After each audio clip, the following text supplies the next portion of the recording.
بسم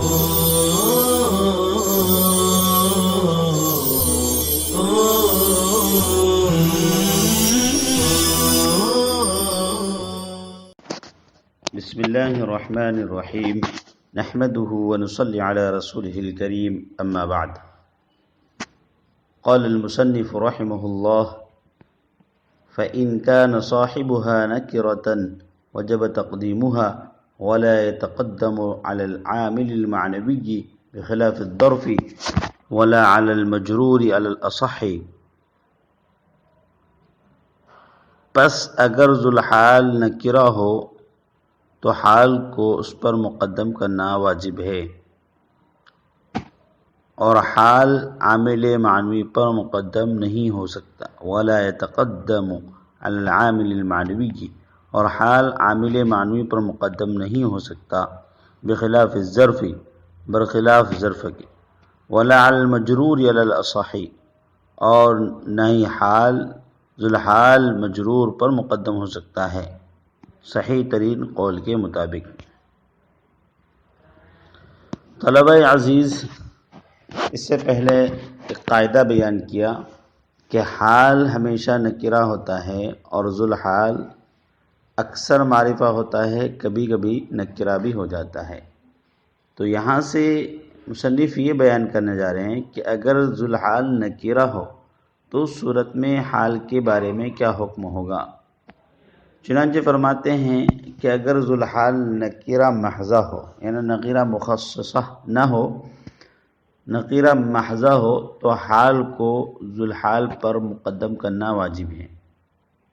کیونکہ اگر حال کو ذوالحال پر مقدم نہ کیا جائے تو حالت نسبی میں حال کا صفت کے ساتھ التباس لازم آتا ہے.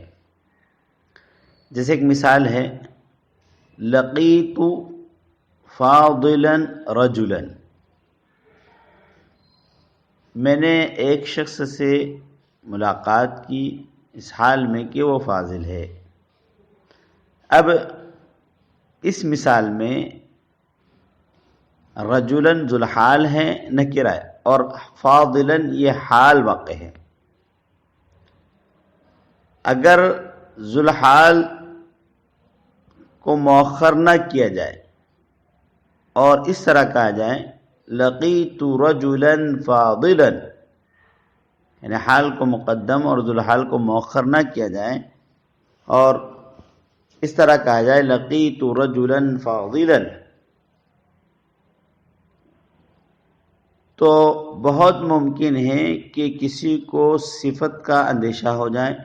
یعنی کوئی اس کو صفت سمجھ لے اور یہ ترجمہ کر لیں میں نے فاضل آدمی سے ملاقات کی. حالات کے متکلم کا مقصود یہ نہیں ہے، اس لیے حال کی تقدیم ضروری ہے. اور جب حال کو مقدم کر کے لقیت فاضلا رجلا کہیں گے تو حال کا صفت کے ساتھ التباس کا جو اندیشہ تھا وہ ختم ہو جائے گا. کیوں؟ کیونکہ صفت اپنے موصوف سے پہلے نہیں آتی، برخلاف حال کہ وہ ذوالحال سے پہلے آ سکتا ہے. جب حال کو ذوالحال پر مقدم کریں گے تو معلوم ہو جائے گا کہ یہ حال ہے، صفت نہیں. پھر ذوالحال کے منصوب ہونے کی حالت میں جب یہ التباس کا اندیشہ ہے تو اس کی بنیاد پر دوسری حالتوں میں، یعنی حالت رفیع اور حالت جری میں بھی یہی حکم لگا دیا طردن للباب. یعنی حالت نسبی میں التباس کا اندیشہ ہے لیکن حالت رفیع اور حالت جری میں التباس کا اندیشہ نہیں ہوگا، لیکن اس کے باوجود حالت نسبی کو دیکھتے ہوئے طردن للباب حالت سب پر یہی حکم لگا دیا کہ اگر حال ذوالحال نکرہ ہو تو حال کو اس پر مقدم کرنا واجب ہے. یہاں پر ایک بات تو سمجھیے کہ ذوالحال کے نکرہ ہونے کی صورت میں تقدیم کے وجوب کی شرط یہ ہے کہ حال معرفہ اور نکرہ کے درمیان مشترک نہ ہو، ورنہ تقدیم واجب نہ ہوگی. جیسے مثال طور پر جانی رجل و زید راکبین،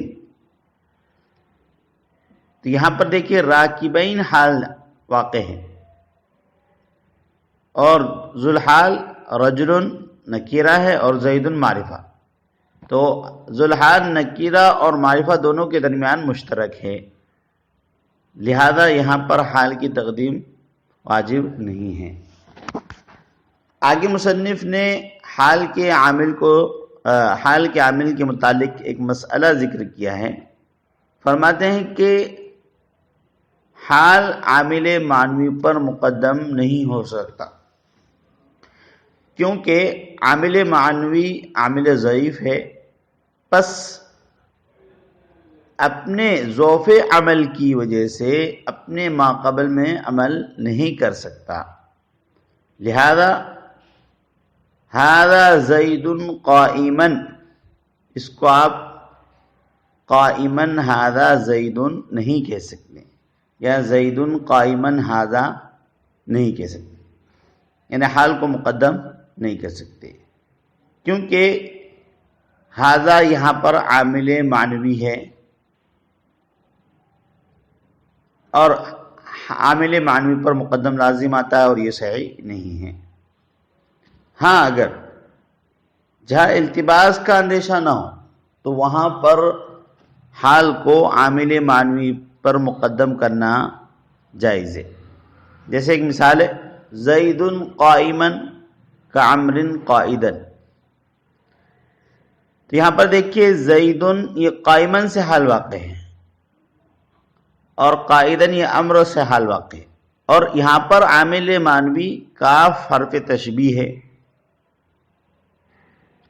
لیکن یہاں پر دیکھیے زید قائما کامر قائدا، تو قائما کو عامل معنوی کاف حرف تشبیہ پر مقدم کیا گیا، اس لیے کہ اگر مقدم نہ کیا جائے تو پھر اور اس طرح پڑھا جائے زید کعمر قائما قائدا، تو اب اس میں التباس ہوگا کہ پتہ نہیں چلے گا کہ قائمن کس سے حال واقع ہے اور قائدن کس سے حال واقع ہے، لہذا اس صورت میں عامل معنوی پر حال کو مقدم کرنا جائز ہے۔ آگے مصنف نے کہا بخلاف الظرف، ہاں اگر عامل معنوی ظرف کی شکل میں ہو تو اس وقت حال عامل معنوی پر مقدم ہو سکتا ہے، جیسے کہے زید قائما فی الدار، زید قائما فی الدار، یہاں پر قائما حال ہے جو اپنے عامل معنوی ظرف پر مقدم ہے، فی الدار یہ ظرف ہے اور اس پر مقدم ہے، زید قائما استقر فی الدار کے معنی میں۔ اب سوال یہ ہوتا ہے کہ ظرف کی شکل میں، یعنی عامل معنوی اگر ظرف کی شکل میں ہو تو وہاں پر حال مقدم کیوں ہو جاتا ہے اور دیگر عامل معنوی پر کیوں نہیں ہوتا ہے؟ تو اس کا جواب یہ ہے کہ ظرف میں بہت زیادہ وسعت ہے، یہاں تک کہ جو چیزیں غیر ظرف میں جائز نہ ہو ظرف میں وہ بھی جائز ہو جاتی، اس لیے کہ ظرف کا استعمال کثیر ہے، یعنی وہ کثرت استعمال کی وجہ سے بہت ساری وہ چیزیں جو دیگر جگہوں پر جائز نہیں ہیں وہ ظرف میں جائز ہو جاتی ہے، جیسے زید قائما فی الدار۔ آگے مصنف نے کہا فرمایا ولل مجرور علی الاصح، یعنی جس طرح حال اپنے عامل معنوی پر مقدم نہیں ہو سکتا اسی طرح ذوالحال مجرور پر بھی مقدم نہیں ہو سکتا، یعنی اگر کسی حال کا ذوالحال مجرور ہو تو حال کو اس پر مقدم کرنا صحیح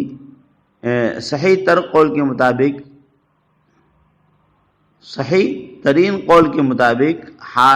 ذوالحال اگر مجرور ہو تو حال کو اس پر مقدم نہیں کیا جائے گا، یعنی اگر ذوالحال مجرور ہو تو حال کو اس پر مقدم نہیں کیا جا سکتا۔ اب مجرور خواہ مجرور بحرف جر ہو یا مجرور باضافت ہو، البتہ مجرور باضافت میں بالاتفاق حال کو مقدم کرنا جائز نہیں، لیکن مجرور بحرف جر میں اختلاف ہے، امام سیبوئی کے نزدیک جائز نہیں ہے، اسی کو مصنف نے اصح مذہب قرار دیا ہے، اور بعض سے نزدیک جائز ہے۔ اب اس کی مثال ہے، ایک مثال ہے جاءتنی ضاربۃ زید مجردا عن الثياب، جاءتنی ضاربۃ زید مجردا عن الثياب، مجردا عن الثياب یہ زید سے حال واقع ہے۔ اب اگر اس مثال کو، اور مجرور ہے، مجرور با اضافت ہے، اب اگر اس کو اس طرح پڑھا جائے جاءتنی مجردا عن الثياب ضاربۃ زید، یہ درست نہیں ہے،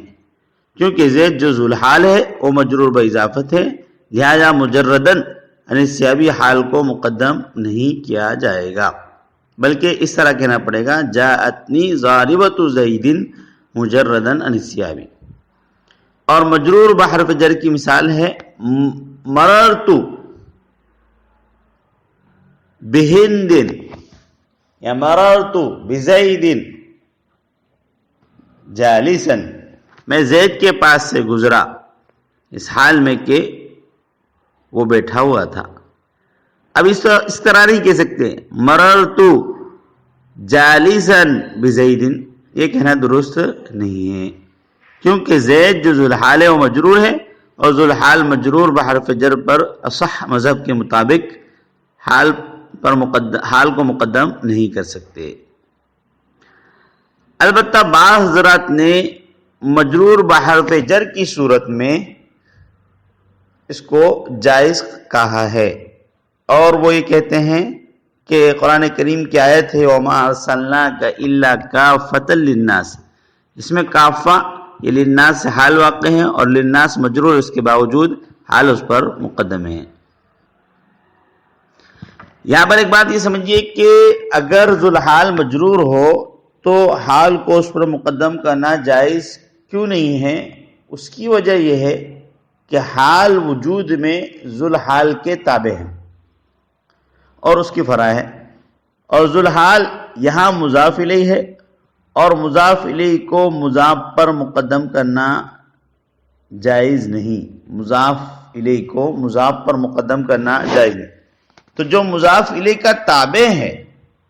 تو ظاہر سی بات ہے اس کو مقدم کرنا تو بدرجہ اولا جائز نہ ہوگا۔